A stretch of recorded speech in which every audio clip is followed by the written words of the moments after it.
des fake news, des manipulations, de la désinformation totalement affolante qui a été orchestrée par la presse algérienne de 2020 à 2024, des dépêches insultantes, injurieuses contre le Maroc, contre la France, contre les opposants algériens, etc.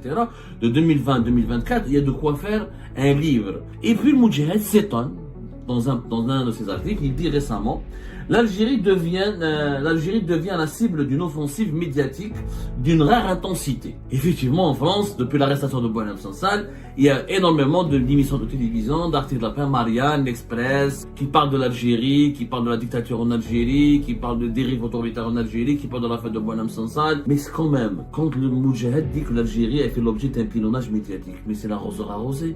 Mes amis, ça fait 4 ans que vous faites un pilonnage médiatique contre tous les pays, alors que c'est elle qui n'a pas cessé de pilonner le Maroc, de pilonner les Émirats Arabes Unis, de pilonner la France, de pilonner les pays monarchies du Golfe. De 2020 à 2024, on se réveille matin et soir, le Maroc il est mauvais, le Maroc c'est notre ennemi, les Marocains sont des sionistes, les Marocains c'est des mondiaux. Même quand on a perdu face à la Mauritanie, la presse algérienne a annoncé une opération de propagande contre les Mauritaniens. Si on se rappelle, si on fait la chronique et la chronologie des fake news, des manipulations, de la désinformation totalement affolante qui a été orchestrée par la presse algérienne de 2020 à 2024, notamment par la presse publique, Moudjahid, l'APS surtout, les dépêches insultantes, injurieuses contre le Maroc, contre la France, contre les opposants algériens, etc. De 2020 à 2024, il y a de quoi faire un livre. Le livre noir, je pourrais l'appeler le livre noir des médias en Algérie, avec tout ce qu'on pourrait récolter comme mensonges, comme fake news, comme propos extrêmement graves et diffamatoires qui ne devraient, des discussions de café. En fait, après 2020-2024, des discussions de café, des discussions qu'on avait dans les cafés, on les retranscrit pour les publier dans la presse publique, notamment par la PS et le Moudjahid. Et puis le Moudjahid s'étonne, dans un de ses articles, il dit récemment: l'Algérie devient la cible d'une offensive médiatique d'une rare intensité. Plateaux de télévision, émissions de radio, articles de presse écrites et online orchestrent à l'unisson un pilonnage méthodique contre notre pays. C'est le Moudjahid qui le dit. L'Algérie devient la cible d'une offensive médiatique d'une rare intensité. Plateaux de télévision, émissions de radio, articles de presse écrits et online, orchestre à l'unisson un pilonnage méthodique contre notre pays. Attendez. Là, j'ai l'impression que c'est l'arroseur arrosé. C'est pour ça que je vais appeler cette émission l'arroseur arrosé. Effectivement, en France, depuis l'arrestation de Boualem Sansal, il y a énormément d'émissions de télévision, d'articles de la presse, Marianne, l'Express, Nouvel Observateur, Le Monde, France Culture, France Télévisions, des chaînes de télévision, etc., des sites en ligne, des sites qui parlent de l'Algérie, qui parlent de la dictature en Algérie, qui parlent de dérives autoritaires en Algérie, qui parlent de l'affaire de Boualem Sansal, et qui parlent beaucoup plus de l'affaire de Boualem Sansal que des violations des droits de l'homme en général et de la dictature qui persécute en général les Algériens et les Algériens. D'où le reproche que j'ai fait récemment à plusieurs de la presse française, à plusieurs de mes amis français, où je leur ai dit: vous vous êtes réveillés uniquement lorsque Boualem Sansal a été incarcéré, alors que nous, ça fait 4 ans qu'on se bat et qu'on vous dit que nous sommes face à une dictature dangereuse. Mais c'est pas grave. Cette indignation à géométrie variable, elle est effectivement à étudier, ou à déplorer, ou à condamner, ou là on peut au moins en débattre. Mais c'est quand même, quand le Moudjahid dit que l'Algérie a fait l'objet d'un pilonnage médiatique, mais c'est l'arroseur arrosé.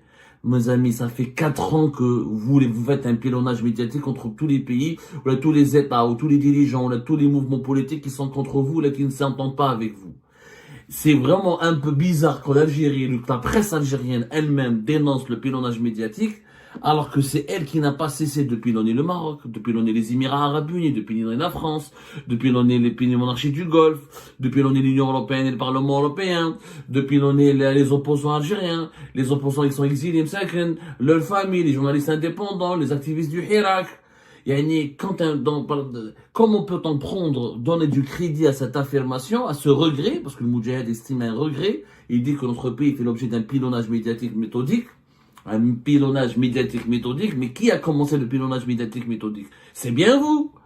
De 2020 à 2024, on se réveille matin et soir. Le Maroc, il est mauvais. Le Maroc, c'est notre ennemi. Les Marocains sont des sionistes. Les Marocains, c'est des mendiants. Les Marocains, c'est des salopards. Les Marocains, c'est ceci, cela. Algérie 24 News, le Biled, le Chourouk, le Watania, des nouvelles télévisions, des nouveaux sites internet, Jazair Red, Jazair Al-Bara, Algérie 24, Algérie 54, Algérie 62. Des insultes jour et nuit contre le Maroc.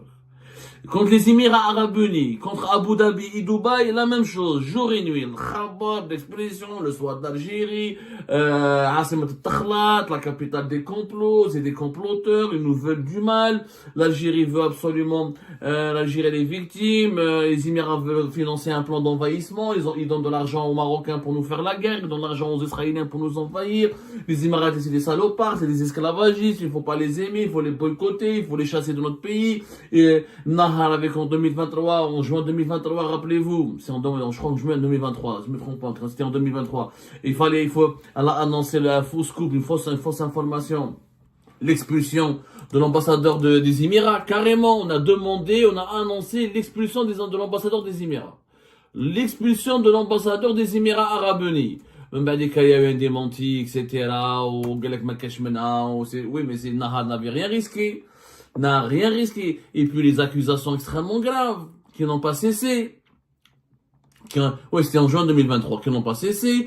Jusqu'à septembre 2024, le Khabar continue d'accuser l'ambassadeur émiraté en Algérie de violer la souveraineté nationale, de menacer l'Algérie, de financer des lobbies hostiles à l'Algérie. Chaque jour, de 2020 à 2024, quand c'est pas la France, j'en parle pas, l'APS, la fin Amira Bouraoui, avant la fin Amira Bouraoui, après la fin Amira Bouraoui, franchement, on parle de pilonnage méthodique, alors que la télévision algérienne a diffusé un documentaire dans lequel elle fait croire aux Algériennes et aux Algériens, sans apporter la preuve irréfutable, que les services secrets français font ou la préparent des actions terroristes sur le sol algérien.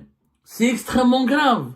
يعني انت tu te plains هما سبحان الله والله ما تفهمش يعني on est en âge en plein délire. Les médias algériens diffusent, élaborent, produisent des documentaires de 52 minutes sur la base d'un seul témoignage, sans preuve matérielle, que les services secrets français veulent organiser des groupes terroristes ou veulent organiser des actes terroristes sur le territoire national. Et ensuite, c'est pas du pilonnage. Ensuite, quand France Culture, ou la France Info, ou la France Télévision, ou la France 24, ou Le Monde, ou le Figaro critique le régime algérien pour la dictature et parle d'exilés, ou parle de violation des droits de l'homme, de prisonniers politiques, c'est une attaque contre l'Algérie, ils veulent déstabiliser l'Algérie, ils veulent salir son image, ils veulent la noircir à tout prix. Et à la tu as dit pire. Vous avez dit pire, vous avez quasiment dit que les services secrets français, c'est une organisation terroriste qui parraine des mouvements terroristes. Carrément. Et vous le dites, de l'affaire Amira Bouraoui, février 2023, rappelez-vous ce qui s'est passé. Ils ont même dit que la DGSE, que les services secrets français s'apprêtent, je dis bien s'apprêtent à financer une opération, à organiser une opération comme la baie des cochons. Les années 60 à Cuba, c'est-à-dire que des armées des opposants pour venir renverser le régime, l'État algérien, former une rébellion comme la baie des cochons. C'était l'APS qui l'a écrite. L'APS qui l'a écrite. Et on a fait de moi un caniche, un crocodile,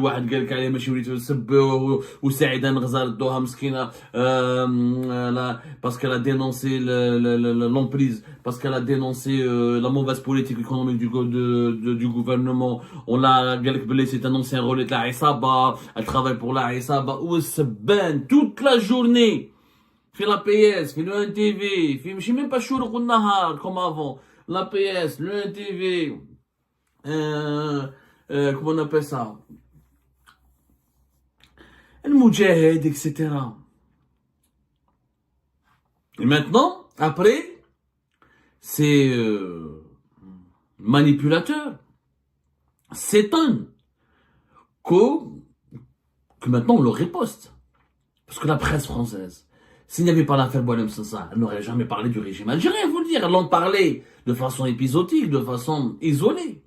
Mais depuis l'affaire de Boualem Sansal, et depuis l'affaire du documentaire qui accuse gravement les services secrets français d'avoir voulu organiser des actes terroristes sur le sol algérien, ben la presse française riposte, elle s'interroge, elle écrit, elle se pose des questions, elle cherche à comprendre, c'est normal. Vous les insultez jour et nuit, vous les provoquez, vous les dénigrez, vous les vilipendez, vous avez poussé les limites vous avez dépassé toutes les limites de l'outrecuidance, vous avez dépassé toutes les limites de l'immoralité. C'est le régime algérien qui a lancé cette guerre médiatique. Le régime algérien se plaint il se plaint de l'ampleur de la guerre médiatique qui lui a été lancée. Mais c'est lui qui a lancé cette guerre médiatique. C'est lui qui fait de la guerre médiatique un instrument de pouvoir, un instrument de régulation de ses relations internationales, un instrument de ses rapports de force avec les États étrangers. C'est lui qui a alimenté une guerre médiatique atroce contre le Maroc, contre les Émirats, contre les Maliens et les dirigeants du Sahel. Contre certaines personnalités en Libye, même le football, même la CAN 2022, la CAN de football, la 2023, la dernière plutôt, la CAN 2023 Côte d'Ivoire, même quand on a perdu face à la Mauritanie, la presse algérienne a lancé une opération de propagande contre les Mauritaniens en les accusant d'avoir été financés, d'avoir été entraînés, d'avoir été préparés par les autorités marocaines. Même le football, rappelez-vous, la CAN 2023, quand nous avons été éliminés premier tour, c'est Israël qui a donné à la CAF, ou la CAF, la Confédération africaine de football, elle n'est qu'un pion d'Israël, parce que l'Algérie elle est contre Israël, donc on a éliminé l'Algérie du premier tour, les erreurs d'arbitrage. Les théories du complot les plus farfelues, les plus étonnantes, les plus incroyables, les plus extraordinaires, les plus extravagantes ont été diffusées, rediffusées, et l'opinion publique algérienne et internationale ont été inondées par le complotisme, les fake news, la désinformation quotidienne et les insultes et les injures quotidiennes de l'appareil médiatique du régime algérien. Ah, aujourd'hui, comme la presse française s'est déchaînée, elle parle de Boualem Sansal et elle pointe la dictature en Algérie. Ah, le régime algérien, mais c'est l'arroseur arrosé, mon cher. C'est toi qui as voulu, quand je dis c'est toi, c'est le régime, comme si je parlais au régime, mais c'est vous, voilà, les dirigeants du régime. C'est vous qui avez entretenu cette guerre médiatique. C'est vous qui avez lancé cette guerre médiatique. C'est vous qui avez déclenché la guerre médiatique.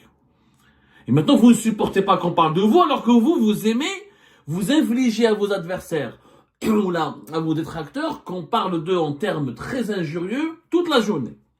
Toute la journée.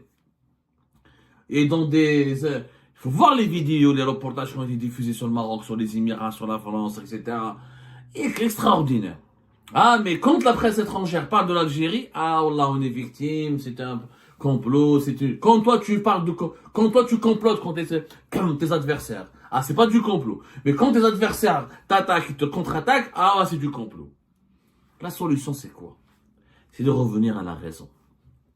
Oui, l'Algérie, elle se doit de se défendre médiatiquement. Il y a la manière de le faire.